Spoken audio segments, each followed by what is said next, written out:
Boro Peris. En este cas, bueno, soc el gerent de Tot Animació o Grupo Tot, ¿vale? Que és la marca comercial de l'empresa en la que estem, situats així en Catarroja. I bueno, Grupo Tot des de fa 23 anys que va néixer es dedica principalment als projectes d'oci educatiu, cultura de proximitat, en les diferents vessants d'edats, des de la infància fins a la tercera edat. Realment això va ser 2 dies després quan aconseguirem obrir i vàrem veure la debacle, el desastre. És a dir, teníem tota la instal·lació d'ací front a la porta, vàrem perdre tot el que és mobiliari, tot el que és material didàctic, tot el que és documentació. Vàrem aconseguir salvar el servidor informàtic, que va ser una gran avantatge per a poder continuar, perquè com bé sabem avui en dia està tot informatitzat i gràcies a això sí que aconseguirem. El nostre objectiu no és un altre que dinamitzar col·lectius, buscar la transmissió de valors mitjançant la nostra metodologia basada en l'animació sociocultural i l'oci educatiu.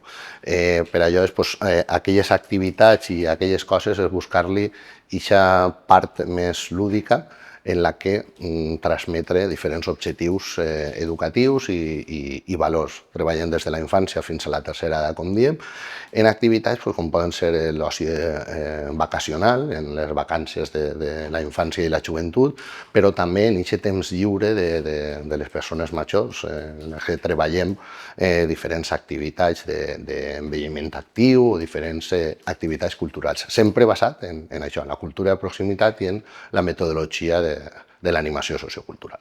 Pense que el nostre sector és essencial perquè és un sector de contactes, un sector d'abraçades, de besades, de col·lectiu.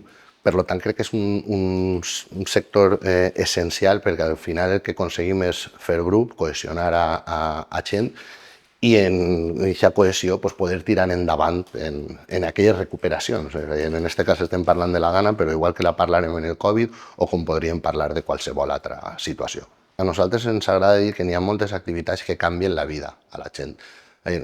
Lògicament, en la infància un poc el fas més gaudir del temps lliure, buscar-li alguns objectius, però ja quan anem avançant en l'adolescència, en la joventut o en la tercera edat, quan algun usuari o usuària te diu que li ha canviat certes coses per les teves activitats, és algo molt bonic.